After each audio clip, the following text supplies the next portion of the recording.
मेरे सभी प्रिय श्रोताओं को राधे कृष्णा। इस चैनल पर हम श्रवण कर रहे हैं माघ मास महात्म्य कथा के सभी अध्याय। आज हम श्रवण करेंगे अध्याय 19, 20 और 21।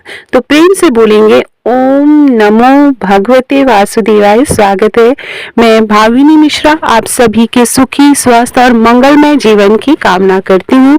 आपका दिन बहुत बहुत शुभ हो और अपना बहुत बहुत ख्याल रखिए। कथा प्रारंभ करते हैं। वह पांचों कन्याएं इस प्रकार विलाप करती हुई बहुत देर प्रतीक्षा करके अपने घर लौट गई। जब घर में आई तो माताओं ने कहा कि इतना विलंब तुमने क्यों कर दिया। तब कन्याओं ने कहा कि हम किन्नरियों के साथ क्रीड़ा करती हुई सरोवर पर थी और कहने लगी कि आज हम थक गए और जाकर लेट गई। वशिष्ठ जी कहते हैं कि इस प्रकार आशय को छुपाकर वह विरह की मारी पड़ गई। उन्होंने घर में आकर किसी प्रकार की क्रीड़ा नहीं की। वह रात्रि को उनको एक युग के समान बीती। सूर्य नारायण के उदय होते ही वह अपने आप को जीवित मानते हुए माताओं की आज्ञा लेकर गौरी पूजन करने वह कन्याएं वहां पर जाने लगी।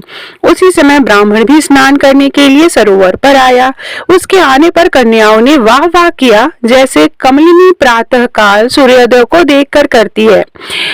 उसको देखकर उसके नयन खुल गए और उस ब्रह्मचारी के पास चली गई। आपस में एक दूसरे का हाथ पकड़कर चारों तरफ से उसको घेर लिया और कहने लगी कि मूर्ख, उस दिन तू भाग गया था लेकिन आज नहीं भाग सकता। हम लोगों ने तुमको घेर लिया है। ऐसे वचन सुनकर बाहुपास में बंधे हुए ब्राह्मण ने मुस्कुरा कर कहा, तुमने जो कुछ कहा सो ठीक है, परंतु मैं तो अभी विद्याभ्यास और ब्रह्मचारी हूँ।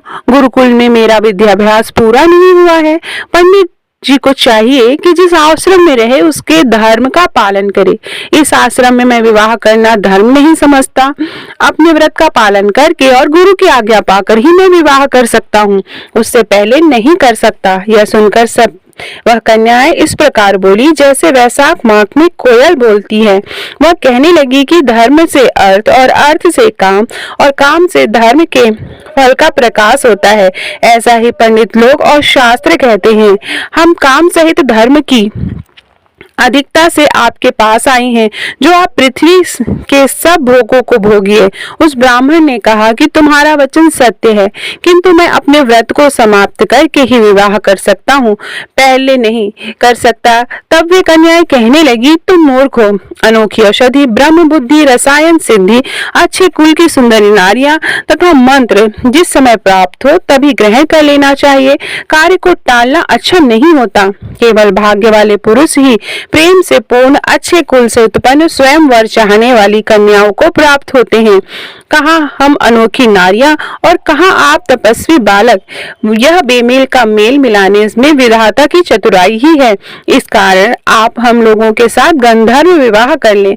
इनके ऐसे वचन सुनकर वह धर्मात्मा ब्राह्मण ने कहा कि व्रती रहकर इस समय विवाह नहीं करूंगा, मैं स्वयंवर की इच्छा नहीं करता। इस प्रकार उसके वचन सुनकर उन्होंने एक दूसरे का हाथ छोड़कर उसको पकड़ लिया।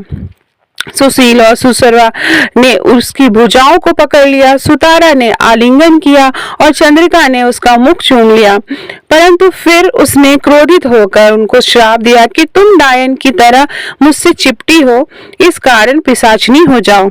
ऐसे श्राप देने पर वह उसको छोड़कर अलग खड़ी हो गई। उन्होंने कहा कि हम निष्पराधियों को वृथा क्यों श्राप दिया। तुम्हारी इस धर्मज्ञता पर धिक्कार है। प्रेम करने वाले से बुराई करने वाले का सुख दोनों लोकों में नष्ट हो जाता है, इसलिए तुम भी हम लोगों के साथ पिशाच हो जाओ। तब वे आपस में क्रोध से उस सरोवर पर पिशाच और पिशाचिनी हो गए और बस पिशाच और पिशाचिनी कठिन शब्दों से चिल्लाते हुए अपने कर्मों को भोगने लगे। वशिष्ठ जी कहने लगे कि हे राजन, इस प्रकार वह पिशाच उन सरोवर के इधर उधर फिरते रहे। बहुत समय पश्चात मुनियों में श्रेष्ठ लोमस ऋषि पौष शुक्ल चतुर्दशी को आछोद सरोवर पर स्नान करने के लिए आए। तब क्षुधा ने दुखी इन पिशाचों ने उनको देखा और उनकी हत्या करने के लिए गोल बांधकर चारों तरफ से घेर लिया। वेदनिधि ब्राह्मण भी वहां पर आ गए और उन्होंने लोमस ऋषि को साष्टांग प्रणाम किया। वे पिशाच ऋषि के तेज से सामने ठहर न सके और दूर जाकर खड़े हो गए। वेदनिधि हाथ जोड़कर लोमस ऋषि से कहने लगे कि भाग्य से ही ऋषियों के दर्शन होते हैं। फिर उन्होंने गंधर्व कन्या और अपने पुत्र का परिचय देकर सब वृत्तांत कह सुनाया और कहा कि हे मुनिवर, यह सब ही श्राप मोहित होकर आपके सम्मुख खड़े हैं। आज इन बालकों का निस्तार होगा जैसे सूर्योदय से अंधेरे का नाश होता है। वशिष्ठ जी कहने लगे कि पुत्र से दुखी हुए। वेदनिधि ब्राह्मण के ऐसे वचन सुनकर लोमस ऋषि के नेत्रों में जल भर आया और वेदनिधि से कहने लगे कि मेरे प्रसाद से बालकों को शीघ्र समृद्धि पैदा हो और मैं उसका धर्म कहता हूँ जिससे इसका आपस का ज्ञान विलीन हो जाएगा। इस प्रकार माघ मास महात्म्य कथा का 19वां अध्याय समाप्त होता है। अब हम श्रवण करेंगे 20वां अध्याय। प्रेम से बोलेंगे ओम विष्णुवाय नमः। वेदनिधि कहने लगे कि हे महर्षि, धर्म को जल्दी ही कहिए क्योंकि श्राप की अग्नि बड़ी दुखदायक होती है। लोमस ऋषि कहने लगे कि यह सब मेरे साथ नियम पूर्वक माघ मास में स्नान करें, अंत में यह श्राप भी छूट जाएंगे। मेरा यह निश्चय है कि शुभ तीर्थ में माघ स्नान करने से शाप का फल भी नष्ट हो जाता है। 7 जन्मों के पाप तथा इस जन्म में पाप माघ मास के तीर्थ स्नान पर स्नान करने से नष्ट हो जाते हैं। इस आछोद में स्नान करने से अवश्य ही मोक्ष की प्राप्ति होती है। राजसूय और अश्वमेध यज्ञ से भी अधिक फल माघ मास में स्नान करने से मिलता है।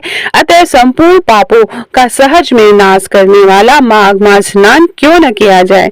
इस प्रकार माघ मास महात्म्य कथा का 20वां अध्याय समाप्त होता है। अब हम श्रवण करेंगे 21वां अध्याय। आगे की कथा इस प्रकार है। प्रेम से बोलेंगे ओम नमो भगवते वासुदेवाय।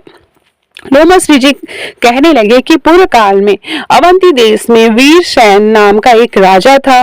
उसने नर्मदा के किनारे रासुर यज्ञ किया और अश्वमेध यज्ञ भी किए, जिनके खम्भे सोने के बनाए गए। ब्राह्मणों को अन्न का बहुत सा दान किया गया और बहुत सी गाय, सुंदर वस्त्र और सोने के आभूषण दान दिए गए।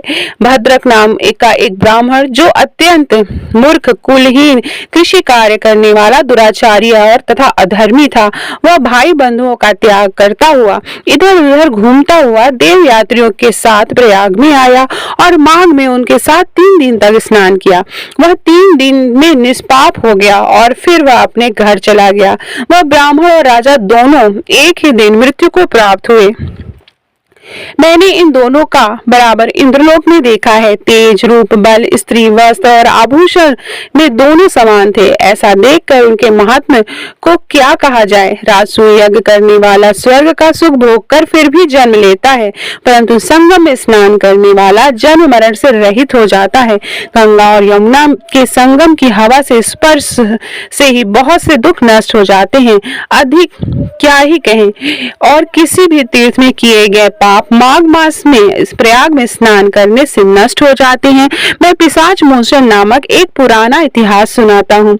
इस इतिहास को यह कन्याएं और तुम्हारा पुत्र भी सुने, उससे इसको स्मृति प्राप्त होगी। पुराने समय में देवदूति नाम का एक बड़ा गंभीर और वेदों का पारंगत एक वैष्णव ब्राह्मण था।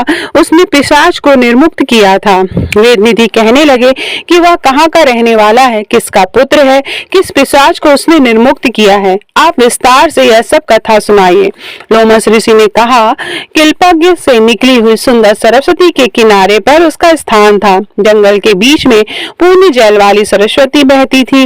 वन में अनेक प्रकार के पशु भी विचरते थे।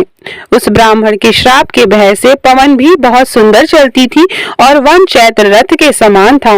उस जगह धर्मात्मा देवदूति रहता था। उसके पिता का नाम सुमित्र था और वह लक्ष्मी के वरदान से उत्पन्न हुआ था। वह सदैव आत्मा को स्थिर रखता, गर्मी में अपने नेत्र सूर्य की तरफ रखता, वर्षा में खुली जगह पर तपस्या करता, हेमंत ऋतु में सारस्वत सरोवर में बैठता और त्रिकाल संध्या करता। जितेंद्रिय और सत्यवादी भी था। अपने आप गिरे हुए फल और पत्तियों का भोजन करता था। उसका शरीर सूखकर हड्डियां मात्र रह गई थी। इस प्रकार उसको तप करते हुए वहां पर 1000 वर्ष बीत गए। तप के प्रभाव से उसका शरीर अग्नि समान प्रज्वलित था। विष्णु की प्रसन्नता से ही वह सब कर्म करता। दधीचि ऋषि के वरदान से ही वह श्रेष्ठ वैष्णव हुआ था। एक समय उस ब्राह्मण ने वैशाख महीने में एकादशी को हरि की पूजा कर उनकी सुंदर स्तुति और विनती करी। उसकी विनती सुनकर भगवान उसी समय गरुड़ पर चढ़कर उसके पास आए। चतुर्भुज विशाल नेत्र, मेघ जैसा स्वरूप भगवान को स्पष्ट देखकर प्रसन्नता के मारे उसकी आंखों से आंसू भर आए और कृतकृत्य होकर उसने भगवान को प्रणाम किया। उसने अपने शरीर को भी याद न रखा और भगवान के ध्यान में लीन हो गया। तब भगवान ने कहा कि हे देवधृति, मैं जानता हूँ कि तुम इस मेरे परम भक्त हो। मैं तुमसे अति प्रसन्न हूँ, तुम वर मांगो। इस प्रकार भगवान के वचन सुनकर प्रेम के मारे लड़खड़ाती हुई वाणी से कहने लगा कि हे देवादिदेव, मेरी अपनी माया से शरीर धारण करने वाले आपका दर्शन देवताओं को भी दुर्लभ है। अब आपका दर्शन भी हो गया, मुझको और क्या चाहिए। मैं सदैव आपकी भक्ति में लगा रहूं।